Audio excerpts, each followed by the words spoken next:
Fish freaks, welcome to podcast episode number 82 of the Kayak Fishing Obsessed live show, brought to you by Wendell Fishing. If you guys haven't checked it out, head over to wendellfishing.com, see what it has to offer. Also create another website this weekend, kayakfishingobsessed.com. So I'd love for you to head over there. It'll show you all the places that this podcast streams.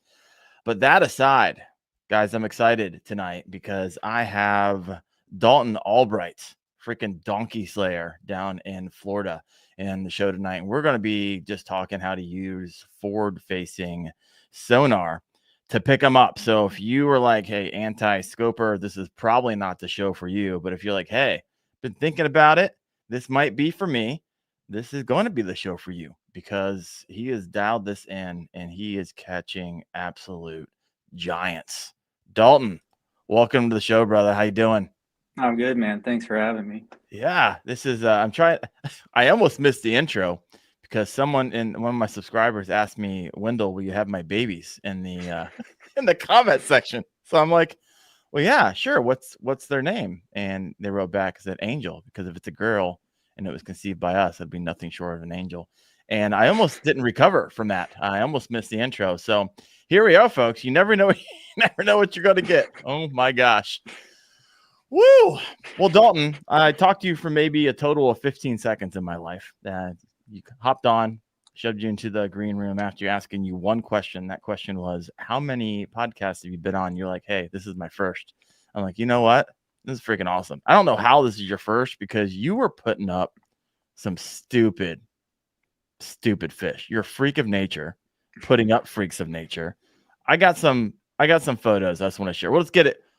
I didn't even give you a chance to talk yet. I just want to share some of these monsters that you've been catching. So here we go. I pulled these from the Catch 22 KBF web board, tournament board. And this is like a 25. Oh my gosh. 25 incher. 25 incher. This is all this past year. Another 25, freaking, then you calm down a little bit with 24.75. And I looked at the top, I looked at this leaderboard, your top 22 fish, they're all over 24 inches. Yeah. Insane. So before we get into all that, how you do it, right? We're going to get into all that. How you dial this in. I got to get this picture off my screen. We'll get to all that in a minute. We'll get into the details. We'll peel back the layer of the onion. But where are you at right now? And how did you get into kayak fishing? You're a pretty young guy. You said you just got done with class. So what are you doing down there in Florida? So I'm in West Central Florida, and I'm in college right now. I'm 22. So I've just been, working on classes and fishing whenever I can. Heck yeah, you are. Whenever you can seems to be like all the time. If you're putting up those bass, my gosh, my personal best is like 22.75. So looking at some of those were just stupid.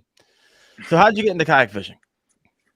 So I've been fishing my whole life pretty much, but as far as kayak fishing, I got my first kayak in 9th grade. It was a $200 Sun Dolphin sit-in kayak. Heck yeah. And that's how I learned how to kayak fish. I love it. I have a Sun Dolphin. Mm-hmm. Aruba 10 is the one I have, literally sitting out. It's my throw and go. So I have these lakes down in southern Ohio, and when I don't want to drag around my Bonafide, I throw that in the back of a truck. Or if I'm going to work, a lot of times if I'm on like a work trip, I'll get a rental car, and that thing will fit in there because it's only 10 feet long, and I get to fish all of these different places. So love having that throw and go. So you started out with an Aruba 10. When did you upgrade? What you upgrade to? I upgraded to my current kayak, which is a 10-foot native Slayer propel. Okay. That's what I'm planning on upgrading again though soon. So I'm excited. I don't know what I'm getting yet, but it's so funny because you said you had a Sun Dolphin. I got a Sun Dolphin. I didn't realize this. Native Slayer Propel 10. I have a Native Slayer Propel 10. Loved it. That was my first pedal drive kayak. And then I upgraded to the Bonafide P127, which still keeps, for those of you who don't follow along, it still keeps that that propel drive.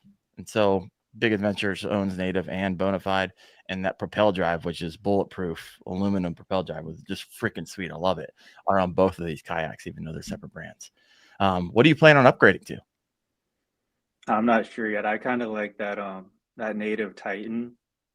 I Okay, think it's called the 10.5, I think. you're gonna I stay. like that one a lot. You're gonna stay in the native family. Yeah, I just need something a little bit bigger because I won the Torpedo tournament, so I need something to put that on.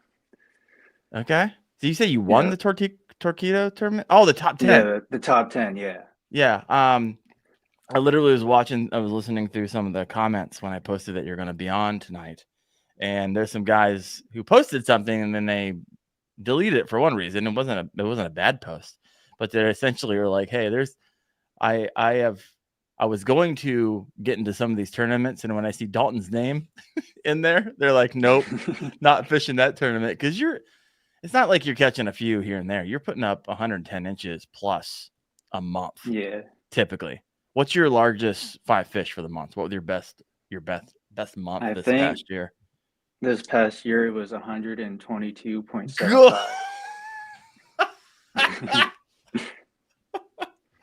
Oh my gosh. I'm a bit jealous. I had my best month of the year and it was 107.75 here in Ohio. 122. Congratulations.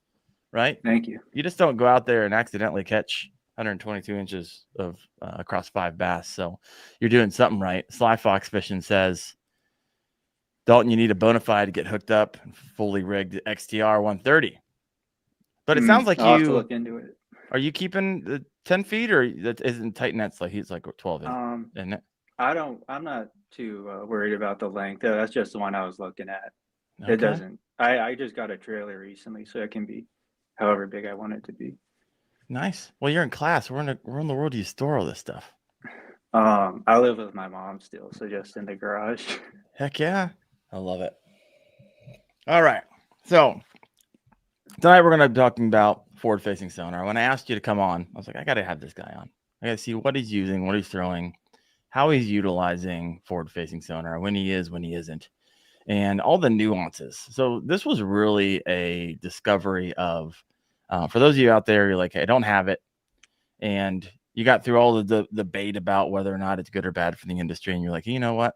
I think I might just enter into this. So I have a bunch of questions I've been thinking about over the last couple of days. And I'm like, you know what? Let's try to get through because there's a big learning curve to it, which I understand. I don't have it. Not part of the budget yet, but there'll be a day that I'll dive into this. So first, let's start off with, of course, Garmin has Live Scope. Lowrance has his active target. Humminbird has Mega Live. This came out with Mega Live too, and there's a lot to say about that. What FFS do you run? I use Live Scope LVS 34. The 34. Okay, right on. Is there any reason that you pick that in particular? Like, and when did you start using this? I started using about a year and a half ago. And okay. I had the LVS 32, but it broke. So I was like, might as well upgrade. What do you mean it broke? It just quit working. I don't know what happened to it.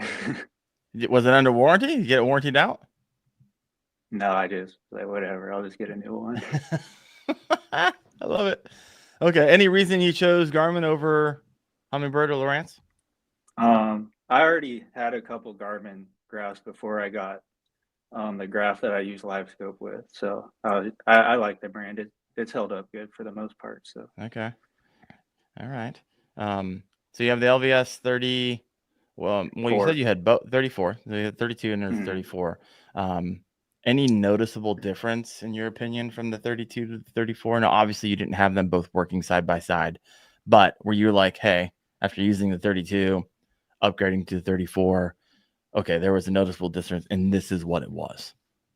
Yeah, there's definitely a clearer image as far as being able to tell the size of fish and the definition and things like that. Mm-hmm. And that's about it really as far as difference. Okay, right on. Fishing with Gramps because Garmin rules. That's why. I got a Garmin. I like it. The graph I have, which this will probably be the unit I get into, is Garmin, because I have a UHD 92 SV, and it's ready to go. All I got to do is plug in the old transducer. However, even the LVS 32s are still, 14, 1300. I imagine they'll continue to go down, but either that or I might get into the Lowrance Eagle Eye 9. I know my buddy's getting into that. Obviously, it's freaking 13 degrees here in Northeast Ohio, so we haven't had a chance to test it out. I'm starting to see some videos come online of guys and girls who did receive it and are starting to utilize it. So I'm really curious. I think that'll be a great entry level forward-facing unit for kayakers specifically. So still a lot to be said on that. We will think. I'll continue. I'm going to try to get my hands on that unit when he's not using it to see what we got going on. I got young baby child asking me a question. Ask Dalton about the time he slept on the floor of my dock while fishing. What is? Yeah, we got to go there. We can bunny trail. That's one of my friends I've known for a long time. He has a house on a lake in Orlando, and I slept on the dock so I could get out earlier. Nice. That's the dedication, folks. I'm a little jealous of the Florida year-round fishing. So, I mean, when you're at class right now, is all you're thinking about is fishing? Like, hey, I can't wait to get out of class so I can hop in and go. How often do you fish a week? It varies. I'll try to go as much as I can, but I'd say not like with class, probably 3 or 4 times a week. Probably 3 is realistic. All right. So, I mean, this is fascinating to me because one of the main things I hear when it comes to forward-facing sonar, there's a lot of positive and there's some negatives. We're going to get to those as well. But one of the biggest things I hear is it's not just like, hey, you go throw this thing on your boat or your kayak and you automatically just start catching donkeys. And so it's interesting to me to hear that you said you had it for 1.5 years, but it sounds like you've had a lot of success with it. So out of those top 8 fish that I just showed, I mean, those are all double digits, right? What was the weight? Do you have the weight on? The 2 biggest ones are both right at 11 pounds. 11 pounds. Yeah. Whew. Were all those caught on utilizing sonar? Yeah, all the biggest ones I've caught like the past 1.5 years have all been with that. That's all I do pretty much nowadays for the most part. Okay. I mean, this deep water, or you got the thing on perspective mode going up in the shallows? Mostly deep water stuff. Haven't used the perspective yet. I know it's good for targeting bedfish and stuff like that, but yeah, I haven't gotten into it yet. Yeah, I got a buddy, and I fished the knucklehead with him this past year. His name's Seth, and I think he just got first down in Florida. Really great guy, and he says one of the like sleeper modes on this thing is perspective. He's like, I use perspective all the time, and he has it rigged up on his kayak where he just has a nice manual adjustments for it, and he's like, I am seeing bass in shallow water using perspective mode. He's like, don't tell anybody. I just told the world just now. But nonetheless, it's really working for him. But most individuals who have it, that's not how they use it. They use it to go out in the deep water, right? And so, interesting. Okay, so you caught all the giants. So what was life like? I'm curious. What was life like for you, fishing life and success of fishing life prior to forward facing? And then how did it drastically change post purchasing this unit? I'd say when I started getting good at it, at like consistently catching bass, was in the start of 2022. Okay. And my personal best was actually caught out of that Sun Dolphin kayak, which is kind of funny. It was 12 pounds 10 ounces. So it's not it's not like I'm like completely dependent on it. I know how to catch them if I really needed to without it, but it's just so much more efficient with it. But without it, I was doing a lot of just beating the bank, Yeah. And just dialing in it was a lot more dependent on conditions back then. Okay. By understanding the weather and everything. All right. I like it. I like I personally like I still depend on that stuff to some degree. I started utilizing my side scan side view on Garmin this past year, and it changed the game for me, right? I typically wouldn't go out into deeper water because I'd be blind casting against what maybe I thought was a brush pile or a rock pile, whatever it is, or a giant underwater tree or whatever it was. And it wasn't until I had side scan to really, and I couldn't see fish with side scan, but I could definitely see the structure. And I was like, okay, where the structure is, that's where the fish are going to be. And it changed the game for me this past year, fishing deeper water. And for me, I just mean maybe not even deeper water. It was water that's maybe 5 to 7 feet, but it was in the middle of the lake. And I typically had no real reason to go out there because I didn't know what was down there without electronics.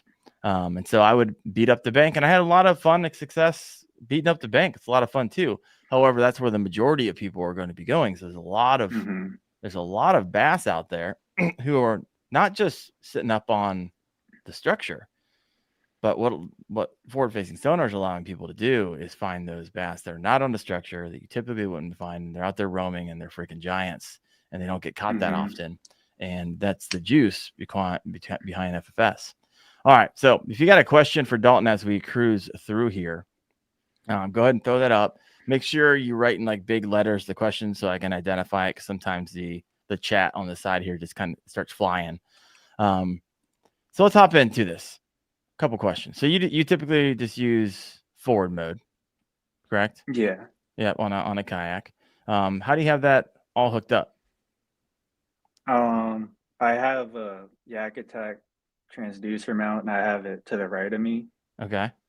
On the tracks, and then to the left I have the transducer mount, I'm sorry, I have the graph mount to the right of me, and then the transducer mount on the left with the fishing specialties.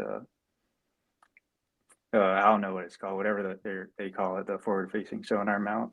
Okay. Do you like that mount? Does it give you the dexterity and the adjustments that you need, or do you wish it did something? Yeah. Okay, right on. It squeaks sometimes, but that's about it.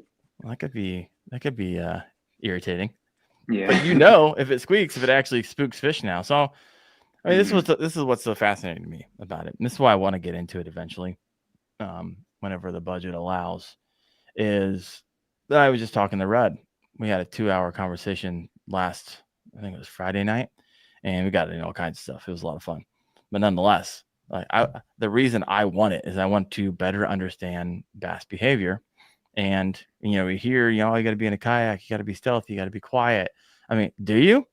It'd be nice to be able to see. You're like, okay, I'm making noise here, and the bass aren't moving, and they're 10 feet in front of me. And so, how much of all these tips and tricks that we've been hearing on YouTube and all over the place, and people repeat them, are actually true? How are fish responding to this particular lure? How are they, what might feel like a massive hit is actually not a massive hit.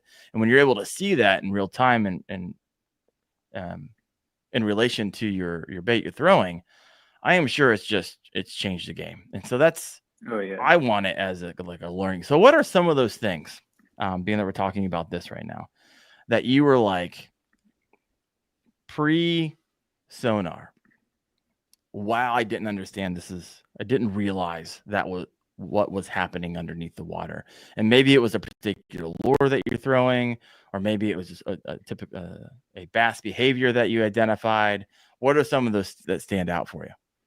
So the very first thing I noticed using it, I use a lot of Texas rigged worms and stuff. I never realized how far off the bottom my worm was going. Okay. So that was the first thing I realized. Like, I thought I've been dragging, close to the bottom where it's just barely going up, but it's going like 4 or 5 feet off the bottom. I was like, oh, I got to fix that. So that's the first thing. And another thing you realize is like how many fish actually chase your bait and don't eat it.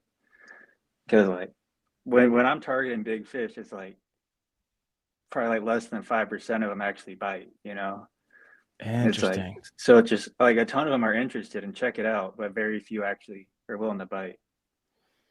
And that all dependent on conditions like fishing pressure, all that stuff kind of is what controls that. It's also I think it's an individual fish thing too, just like how they are really.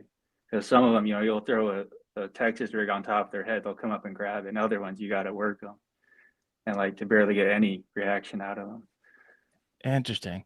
So there's no like hard and fast rule.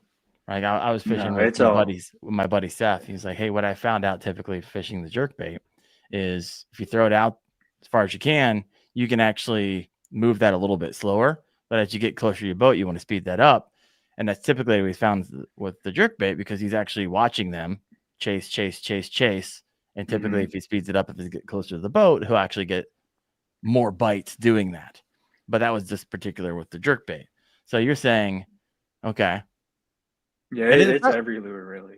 Really? Okay. Yeah. So there's just nuance. It makes it so much easier to, when you know a fish is there, actually get it to bite, because you can change your cadence with whatever lure based on how it's behaving towards it. And you know whether or not even cares at all about the lure, whether to switch to something else, throw something else at it. Interesting. What's your favorite or most effective lure that you utilize? Because everyone's like, oh yeah, the jig head minnow. Typically that's the go-to. I don't use that at all. See, I hate that personally. Really? Yeah, it does not work at all for me. I don't know why. Interesting. So you don't even use it. That's the typical. No, I don't. I never use it. Jerkbait. I'm sure it's something I'm doing wrong, because it works, but I don't think you're doing anything wrong. I saw your list of fish you caught last year. There's I don't know. There's too many other people. I mean, there might be people who caught maybe a larger fish than you, but you were always at the top of the leaderboards. Holy crap! You probably destroyed. Nobody's entering the Florida KBF monthly challenge. They see your name rolling through. I know. I'd think twice. That's for damn sure. I usually wait till the very end of the month to register, just in case it matters at all. You do, or anybody else? Just in case, yeah. If people are seeing, if I submit it or enter like a week before the month ends, people might see it. Oh my gosh. Oh wow. So what are the lures then? So you don't use the jig head minnow, right? Typically a jerkbait. A lot of people like utilizing that, right? I like using jerkbaits. Okay. Any particular jerkbait? I use the mega bass mostly. The most expensive jerkbait on the market. That one? Yeah. I use the Vision 110+1 Junior for the most part. Those are your go-tos. And I've recently been using a Mega Bass Canada. It's called. It's like a 6-inch jerkbait, and that works pretty good too, depending on the conditions. And those are typically you don't really vary from those. No, as far as jerkbaits, that's it.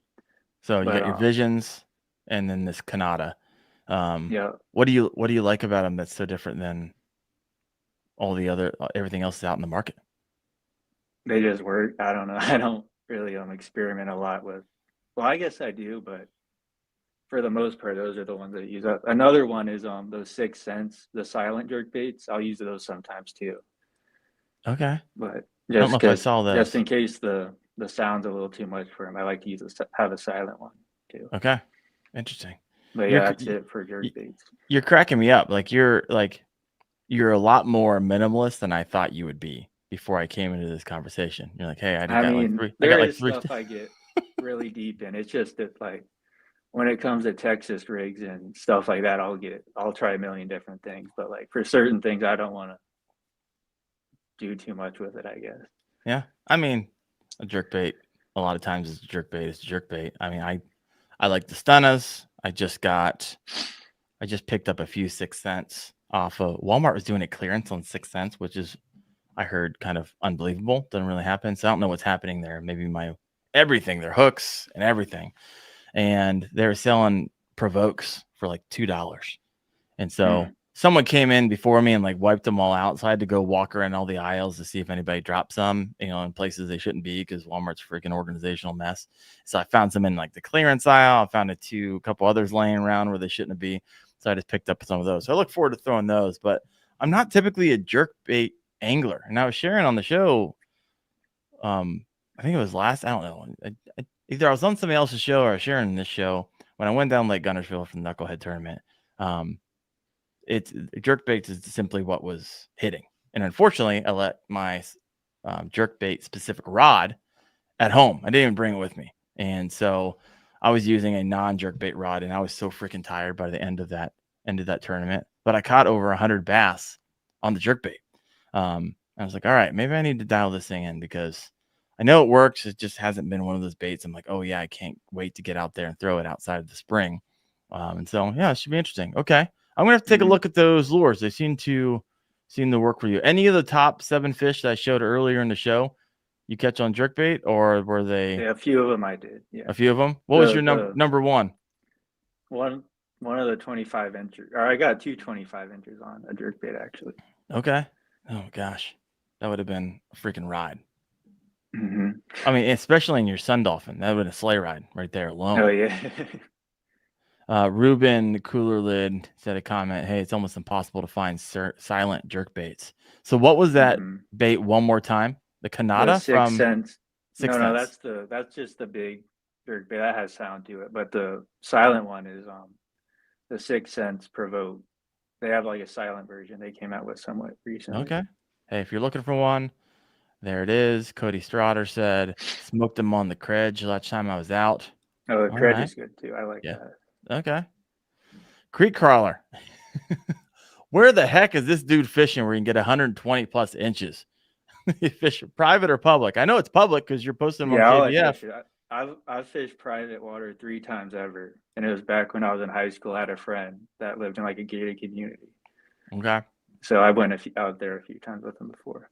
But that's it. That's it. You're finding these in public waters. Now, obviously, I'm not going to ask you where, but I will ask the question. I mean, are these places where you're utilizing your kayak advantage to your advantage, or is this like, hey, you're just finding them, other boats are running over them, and you're just getting in there because you figured out the pattern? It's both. There's a few spots out there kind of sneaky you can't really get a boat into, but the majority of the places that like I fish at a lot are like bigger public waters that, at least for the area, are fairly well known. Okay, so you're talking big lakes then. I mean, how many acres are you talking about? One of them, the big lake I fish at the most, I think, is 3,500 acres. Okay. Gosh. One I'll say this one place, Orange and Loch Lusa Lake. You know, I've only been out there a few times, but the biggest I've got out there was a little under 11 pounds. Wow. So that place isn't really a secret though or anything. I like it. Man, I come to Florida, I'm definitely going to be calling you up. I've never caught a double digit in my life. Obviously, it's on the bucket list. I live in Ohio. You can come across them, but not very often. It's a special once in a lifetime fish up here in Ohio, but not for you. My goodness, I love it. I've gotten 8 double digits ever. 8. Yeah. Wow. And I've gotten, I think, 30 something over 8 pounds. 30 over 8. My goodness. I love it. So do you deal with wildlife a lot down where you at? Because I know a lot of times people down in Florida and everyone's like, hey, I do kayak fishing, but nope, because of all the extracurricular wildlife they don't want to deal with, or they're afraid of it. Maybe not, maybe for good reason. Maybe they had a history, or maybe they're just afraid of it. I've never had any issues. It's mostly like everyone's scared of the alligators, but they're more scared of you. Whenever you get near them, they just sink down and wait for you to leave, and they come back up. That's what most people are freaked out when they go down. They don't know what they're doing. So those things are freaking fast under the water if they need to be. Oh yeah. All right. So you have see them sometimes on live scope. Oh, do you for real? Yeah, just hanging around on just suspended out there. I mean, does it straight up look like an alligator on your live scope? Like, oh yeah, definitely. Not always. Sometimes it looks like a group of fish, but once you see it moving, you can see like its body and the tail moving. It's pretty cool. Oh my gosh, that'd be awesome. That'd be awesome. Do you video or anything, or do you just go out there and have a good time? An action camera. I've been using some. I just have the clips. I haven't done anything with them. I want to make a YouTube channel, but I just haven't done it yet. Welcome to the dark side. Yeah. When you realize, oh man, I edit more than I go fish, and then you probably like, no, I'm done with that. Yeah, that's a big reason I don't really want to do that. Yeah. I mean, if you got that freaking gator flying through your live scope, I guarantee you that would go. YouTube would send that one. My goodness. All right. So let's hop into this. You run a live scope. You have the 34. Would you say, and this is one of the things that people are worried about getting into it, and being that this is kind of like, okay, you're thinking about getting into it. A lot of people are worried that's going to ruin it for them, right? It's going to ruin the fun of fishing. You're glued to a screen. And I think it depends on the angler of how much you use it, and you use it as a tool or you completely rely on it. For you though, I'm asking you the question: did it ruin the fun, or did it make it more fun? I think it made it more fun because now it's like a lot easier, or I wouldn't say easier, but more efficient to target like the biggest ones out there. Because it's like a lot of the biggest fish in the lake are all just, they're smart and they just hang out like in random places usually. So it's really the only way to like effectively target them. So Other you than said like the spawn, that's the only time you can catch them. so you said random places. All right, so that threw a flag for me. So you're saying they're not in the typical places, right? Most all Well, the it's tips, all not the always tricks like, are going to be telling you, hey, they're next to structure. Hey, they're doing this. Hey, they're going to be here during this time of the year, during this type of spawning period. Are you just saying that a lot of the big ones are just randomly not in typical places that they're supposed to be? outside of like the spawning time, I'd say so. Because like pre-spawn to post-spawn, that's usually when I'm targeting like offshore grass lines and things like and isolated structure and stuff like that. Mm-hmm.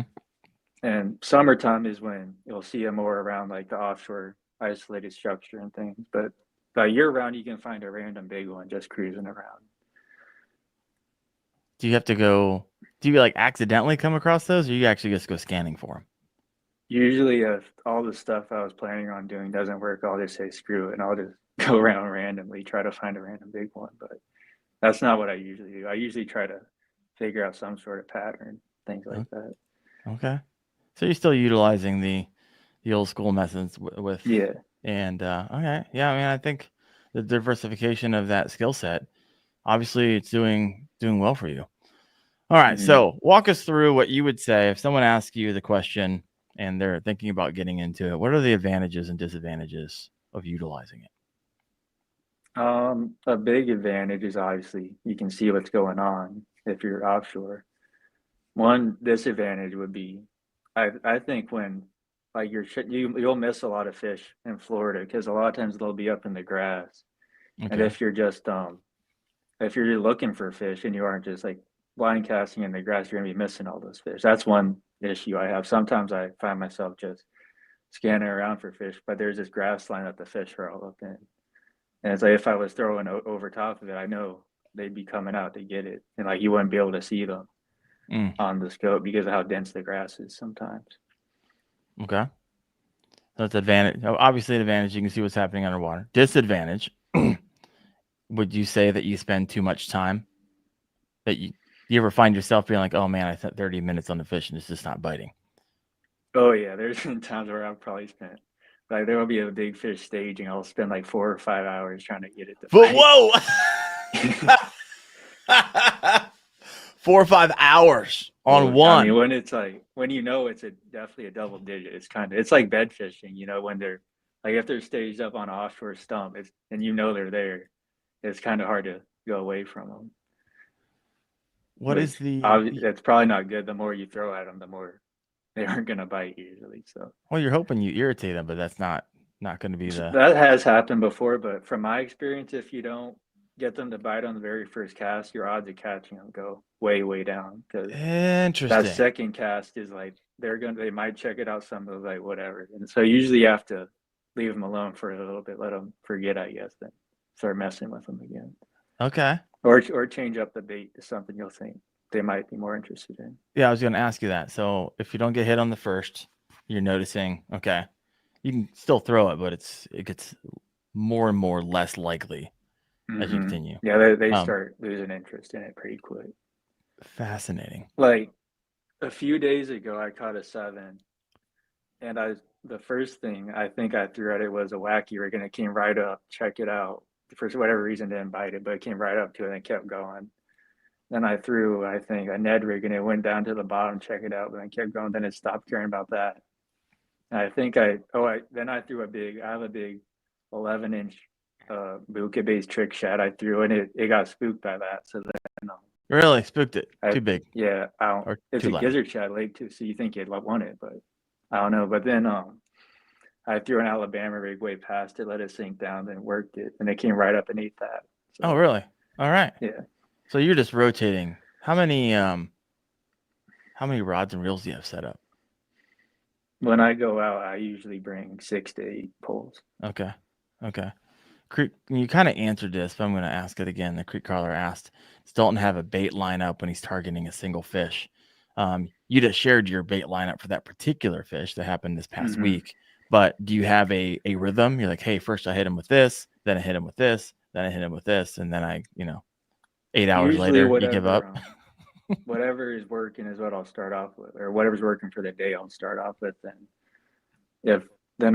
So let's say, for example, I'm throwing a Ned rig to start. I'll start with that. If they don't care, then maybe I'll throw something like a wacky rig or a jerk bait, see what happens. And if nothing's working, the last thing I usually throw at them is either the Alabama rig. I only throw the Alabama rig from like December to March. That's when it usually works the best for me. But then if that doesn't work, I'll throw some sort of glide bait. And if it doesn't care about that, I'll stop messing with it. All right. After 4 or 5 hours. Yeah. All right. That's not So how it usually goes. walk Usually me they're on stage up. Right. Walk me through. You're going to a new lake. Like, okay, here we go. I'm a new lake. I got FFS. I got 8 rods. Walk us through the process of what's the first thing you do all the way to the catch, and you're targeting bigs. The first thing I look for is what like the vegetation sets up like, and whether there's like a good grass line, because I love fishing grass lines for big fish. That's obviously big fish like unique things, and so it's like I'll go along the grass line, try to find the unique thing, whether that's like a cut or a point, or there's some other type of little patch of grass along that type of grass. For example, there's just one little lake I fish at some. There's like a ring of lily pads around it. Okay. But then there's this other, it's like a stringy thing that'll like mound up in some spots. And there's just one particular little like mound of it where a few big fish usually hang around. So that's like the spot I know, like out of all this, that's the main area I gotta kind of target. Because like because of that little thing of grass, for whatever reason, the bigger ones like to hang around it more. So like that particular zone is where I'll focus most time too. No method to the madness outside of you over time keep slaying it on that particular unique mat of grass. Yeah, usually I'll try to see if I can see them, like around it. If not, then I'll work something over it, see if I can pull one up out of it. Now, are these grass lines like visible or are they underwater? Like, how are you identifying these? What's your setup like down there in Florida? It depends. It depends on, the time of year and everything. Sometimes it's matted up way thick on the surface. Sometimes it's, below it and you're able to throw stuff over top of the grass. It just depends. Okay. So you're on a grass line. What's the first lure you're throwing? Are you running a big swim bait next to it or? It's seasonal, really. Like this time of year, I'm mostly throwing an Alabama rig, a jerk bait, and then some sort of finesse bait, whether that's a Ned rig or like a jig or a wacky rig, something like that. What's the water temperatures and stuff where you guys are at? The last time I went out, it was really cold. I started off 51 and it worked its way up to like 53. Really cold. Everyone up here in Ohio is like, bro, it's like a sunny day with shorts and a t-shirt. 51. All right. It was a low of 30 that day though. So for Florida, that's like insane. It's freezing for you guys down there. All right, if you got a question specifically for Dalton, go ahead and throw that in. All right, so you already mentioned it's efficient, right? And so if you're the angler out there and you're like, hey, you have days where you're like, oh, I have sweet days, awesome, get out there, you catch them, and then you go 3 or 4 days, you're like, crap, didn't catch anything, and you're just intermittent, right? FFS might be for you because you've said it now 5 times, I believe. You're like, I'm just more efficient, and by efficient, you mean efficient with your time. You get on them quicker, faster. Yeah, you catch them more and larger. Without it, it's like you could be doing everything right, and the fish just might not be there. And then with scope, you're able to know whether or not you're wasting your time fishing an area. Yeah. So it eliminates a lot of the dead water a lot quicker. There it is. I was fishing with Seth from the Knucklehead, and we went to this. We were doing the pre-fishing thing, so we went to this area, and he was on them the day before, but we were just trying to find out more areas, and we were in about an hour, and I was like, how many fish have you seen today versus yesterday? He's probably 10x less. I was like, what are we doing right now? He's like, yeah, you're right. So we literally turned our kayaks around and went over to the other place where they were. And so we probably would have spent the rest of the day goofing around trying to find him in a place that was dead water, and saved a lot of time. And so, man, it's hard to turn that offer down, right? I could be more efficient on the water. I can know whether I'm fishing dead water or not. I mean, that's one of the biggest advantages outside of being able to see underneath the water is just the efficiency of your time. If you're a guy that only gets out there, weekend warrior, maybe 2-3 times a month, it's one of those catch-22s. You're like, oh, I have this massive expense for 2-3 times a month. It depends how much you love fishing, right? You might be like, hey, when I'm out there, I definitely want to catch them. I want to catch them big, and money's not an issue for you. This might be the upgrade for your future. I like it. So another advantage, obviously, is targeting suspended fish. Do you do that a lot, or are you usually fishing off the bottom? I'd say I do both. Okay. It just depends on the situation. Yeah. So you got that offshore fishing. Do you find it distracting? In what way? A lot of people are like, oh, you're just kind of glued to a screen all day. Is that what you're doing? Or are you literally, you're reading the lay and you're using it as a tool? I imagine it depends on the angler. Yeah, if it's a place I know really well, then I just have my head glued. But if it's a newer place, I'm trying to figure out what's going on. Yeah. So here's a question. This is one of the biggest things people tell me is just because you have the unit doesn't mean, and you have it plugged in and you're going out there. There's a learning curve. Sounds like you dialed that in pretty freaking fast. You've had it now for a year and a half. About 3 months to really dial it in, I'd say. Man, I've been hearing people like, oh, I've had it for a year and a half, and I still don't know what the crap I'm looking at. So walk us through some of you get the unit. People can get, how could you get very frustrated really fast, right? Well, how do you know what the difference between a bass versus a carp versus a gar versus a school of, crappie versus an alligator? I was throwing a lot at them, a lot of gar in the beginning, that's for sure. So, I mean, how do you dial that in, right? That could be incredibly, I imagine, incredibly frustrating. You're like, crap, I got this unit, now I'm seeing everything, and it's a little overwhelming, and I'm trying to target bass. So the gar, you usually see them. You'll see them sitting there, and then when you work it over them, they'll just return into like this big long thing, fall on it. All right.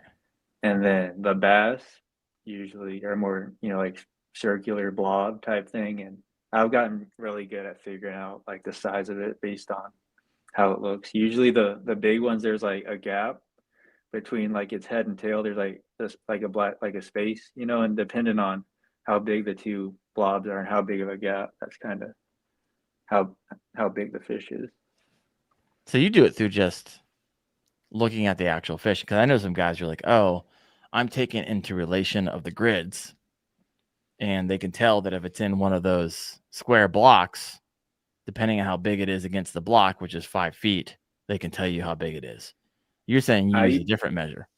I usually have it set to 15 feet majority of the time, so I've gotten used to that. But whenever I'm fishing a deeper place where I have to make it deeper, that's usually when I kind of it makes it harder for me to tell how big it is because of how used I am to the certain depth and seeing them as a certain size. Okay. But yeah, I've never really thought about the grids. I'll have to keep that in mind. Yeah. So I mean, then you got carp, right? Carp and bass, when it comes to shape, it's probably going to be pretty. Yeah, they're pretty much the same. One time, I saw this huge one. I thought it was a giant bass. It wound up being a koi fish as it came up. I just saw a big orange thing come up. You ever spent a couple hours on a carp or a koi fish before? No, not really. But because usually they'll get spooked a lot easier than a bass would.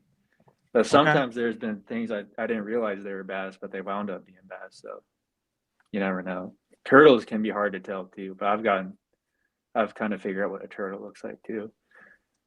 So it's just they're time. Usually, they're they're usually like a big thing, and then when you start to see them swim, you can see their little head and stuff. Okay. So that's kind of It's so wild. What's the wildest thing outside of alligators that you've seen under the water from this thing? Manatees. I've seen manatees before. Really? Mm-hmm. Oh wow. Yeah, I've seen one time I was saltwater fishing and a dolphin came by. I could see it on the scope too. Jeez. Mm-hmm. That's wild. That's wild. All right. Creek crawlers. I hit a big bass, follow manatees. Interesting.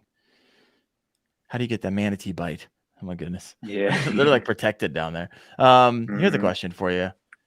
Creek crawler asked, where is it at? What is Dalton's best day on the water? Like the best day I've ever had. Yeah, the best day. I think that's what he meant. Best day For you've ever weight, had. the biggest five was 32, and then for length, this was a different day from that one. But the biggest for length was 116.5, One day. and that was without live scope. That was just fishing along the grass line without scope. Yeah, because if you're not taking your scope, you can still fish the grass line, still do all the things. Yeah, that was back before I had scope, when I had got the 116.5. Oh, so your best day is not scoping. Yep. All right. That I had side imaging, but I wasn't using. I was just using my map to kind of tell where the contours of the grass line are, because I've been through that area so many times. I could, like the grid from where you've been over. I was just going along that, so I knew where to cast. Right. Oh, wow. All right. Those are some, man, I need to get down there. Mm-hmm. I do. There's a dream of mine is to go full time doing this thing. Then when I do, I just want to travel the country, linking up with the guys who have been and girls who've been on the show and just going out and fishing together. I think that would just be just incredible. So learning curve, how many hours would you say that it took you to really dial in? Okay, I know what I'm looking at now. I know that's a manatee. I know that's an alligator. I know that's a bass. I know that's a carp. I know that's a gar. I can use this with the best of them. How many hours would you say that you have taken and put into using to get to that point? To get to the point to where I know what I'm doing. Proficiency. Yeah, proficiency. Yeah, not master, like proficiency.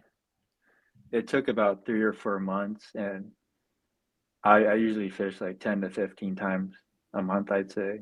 And then my days on the water are usually 8 to 10 hours. So, however, oh, wow. Yeah, whatever that comes out to.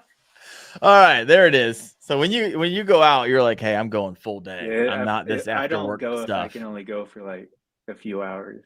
Like, okay, so I want to be able to be out there and dial it in.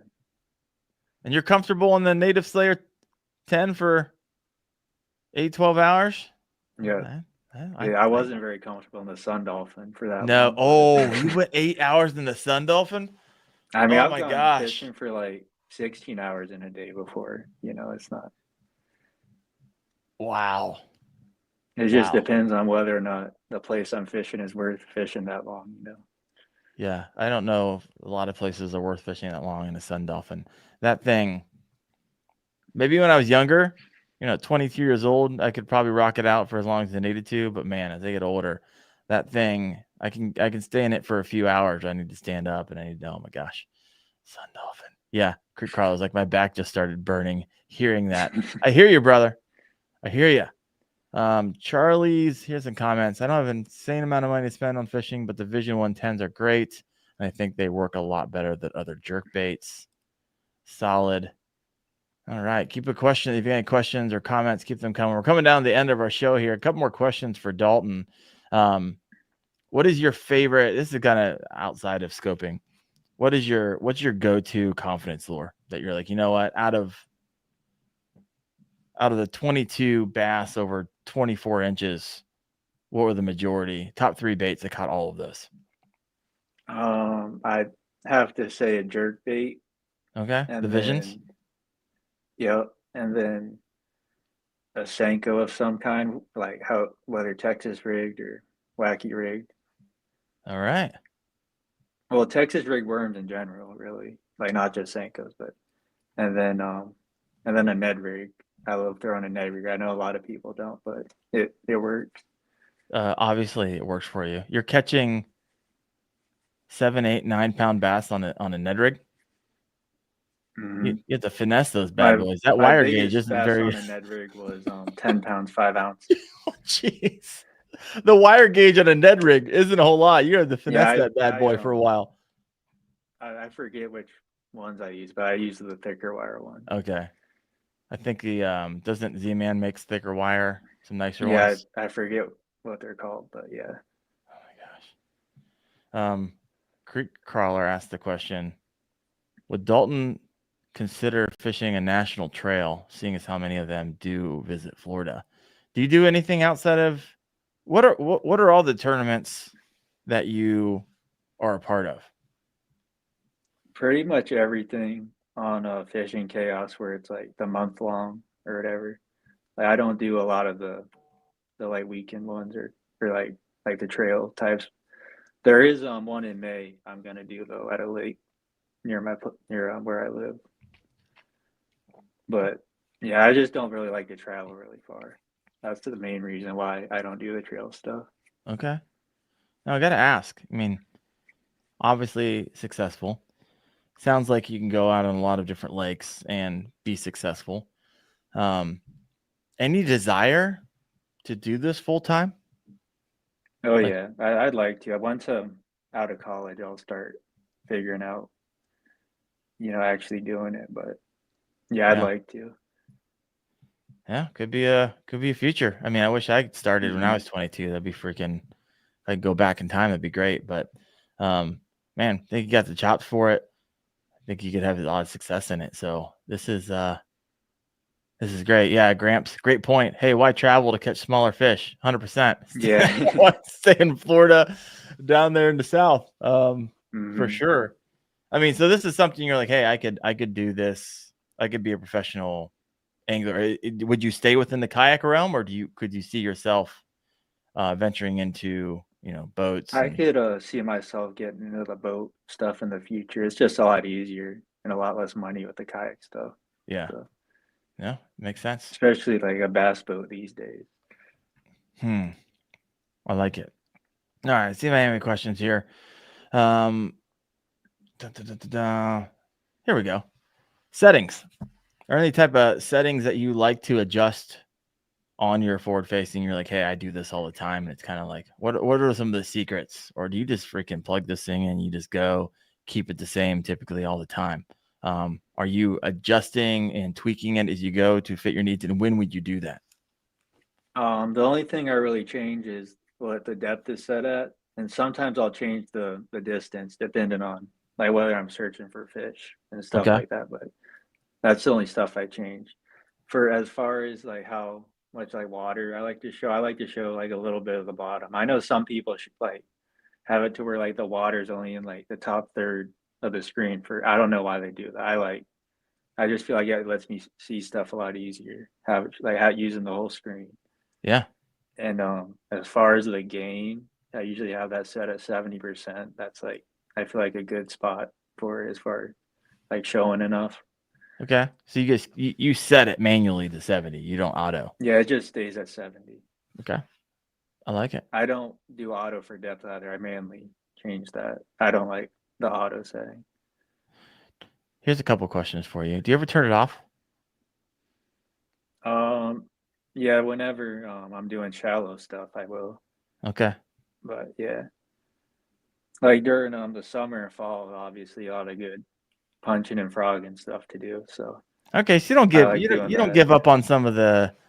No, there's always some sort of shallow bite in Florida. You just gotta. It's just whether or not it's better than what you could do scoping. That's all. Yeah. Like, I feel like the dead of summer is like the worst time of year for scoping in a lot of the places I fish at. How deep is the water where you're fishing? There's some of them are like there's a big river I fish that has a lot of lakes that connect to it, and so the depth changes a lot. But for the most part, I'm fishing in like 8 to 12 foot. I'd say as far as I went up scoping. Interesting. Any deeper than that typically, or that's just your average?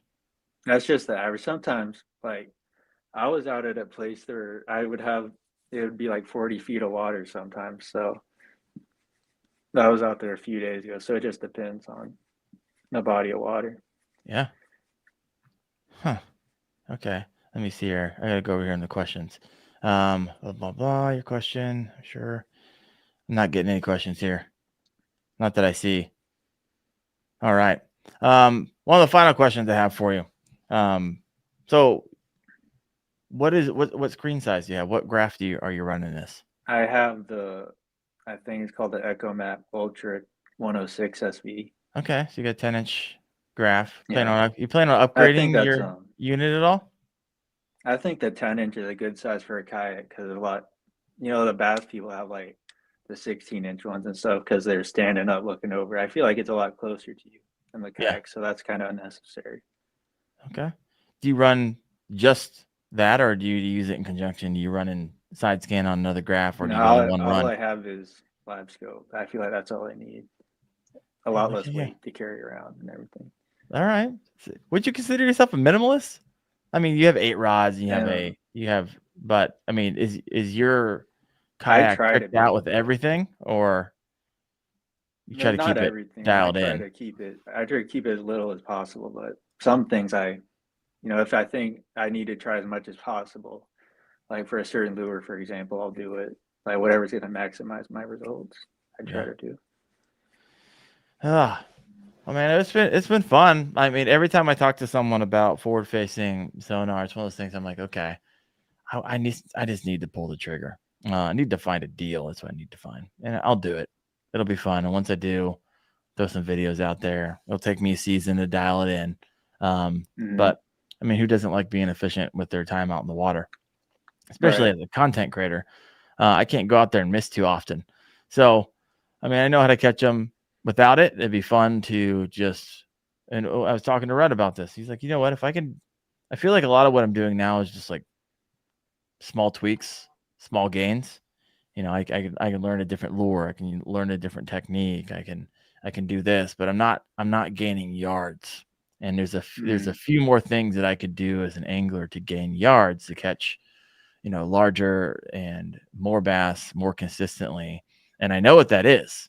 And it's what we're talking about tonight. So you're right, Gramps. It's only money. But man, I am on, and typically I would, if I wasn't socking away an insane amount of cash right now, so I can go full time without risking, family. I would already have it. I'd be installing it right now and putting an install video together. So Gramps is like, my kids got it all for decades. It's my turn. I hear you, brother. I hear you. I'll get into it. I'll find someone. I've actually had people who are like, hey, I bought it. I don't use it like I thought I would. Maybe they don't like it. Maybe they don't like looking at the screen. Maybe they don't like the learning curve, or maybe they're tired of chasing manatees with it. Whatever it may be, I need to find that person who's like, you know what, Wendell, I'll give it to you on a fire sale, and then I'll be off to the races. But that time has not come yet. But maybe it will. Maybe it will. Well, Dalton, any other thoughts about it? Anything you're like, hey, I didn't get a chance to talk about this, but I want to. Now's the time. One thing, I kind of mentioned it a little bit ago, but one disadvantage is how sometimes you're missing out on a good shallow bite, being stubborn, trying to scope, and like you could be doing a lot better just doing shallow stuff. Yeah, and that's where it comes, knowing how to fish and not just going straight into this is the only thing I know. It's the only way I know how to catch fish. Right. It makes you a more well-rounded angler that you knew how to fish prior to just using it. So it's just a tool. Yeah, I wouldn't recommend someone just start off with that if they want to. Well, I guess if like they only fish sometimes, then it'd be good. But if you want to actually get as good as you can, then learn how to do normal stuff first before you do that. Well, I appreciate your time coming on, sharing a little bit about your experience with it. If you're in Florida, I feel bad for you if you fish any of the KBF or any of the other tournaments that Dalton is in, because you got your work cut out for you, folks. You just do. Go check out those leaderboards. You'll see him up there, 122 inches. My goodness. I think I've had 3 months over 122. I know I've had a lot over 120, but yeah. Yeah. All right. I got this will be the final question. Everyone's like, he keeps on posting this. I have no clue what it means. I didn't want to like say it because it's such a bizarre comment, but I'm going to go for it. It says, hey, ask Dalton about the time we got swarmed by fishing by little green animals, aka goblins. What in the world is he talking about? I don't know. That's probably one of my friends messing with me. All right, there you go. Sorry, Sly Fox. That is as weird as I thought it would be. Lavendi Lion said he wanted to know the answer to that too. Nonetheless, folks, thank you so much. Dalton, appreciate you. Really do. At 22 Thank years you for old, having me on, man. I think you're having a lot of success, and I really look forward to seeing you grow, and I hope your dreams come true with making this a full-time gig post-college. What are you studying right now? I'm working on my biology bachelor's degree. So I still have about a year left. Any specialization in biology? Like you want to be I'd like to. It's just a biology degree. I just go to a community college. So they don't really have any like in-depth degrees really, but okay. I like to use it for working in the field of marine biology eventually. Okay. If like the professional fishing doesn't work out, So like a wildlife biologist kind of type of deal is what you're kind of potentially looking into. Yeah. Marine. All right, right on. Well, you know what? I think both of those would go hand in hand. And so I wish you the best. Thank you so much for your time, Dalton. Look forward to seeing you at the top of the leaderboards in years to come. Folks, thank you so much for chiming in. Hope you learned a little bit of something new. Maybe if you're thinking about getting into it, maybe some of the pros and the cons that come along with forward-facing sonar. And I have a ton of guests coming down the line. I got World's Fishing, Bearded Paddler. I just slated Drew Gregory to talk about the Kayak Adventure Series happening all over the country. And so stay tuned for that. Hope you guys have a great rest of the week. And I will see you next Tuesday at 8:30 p.m. on the Kayak Fishing Obsessed podcast. You guys have a good one. Thanks, Dalton. Thank you for having me, man. Yeah, man. You have a good one. I had a good time.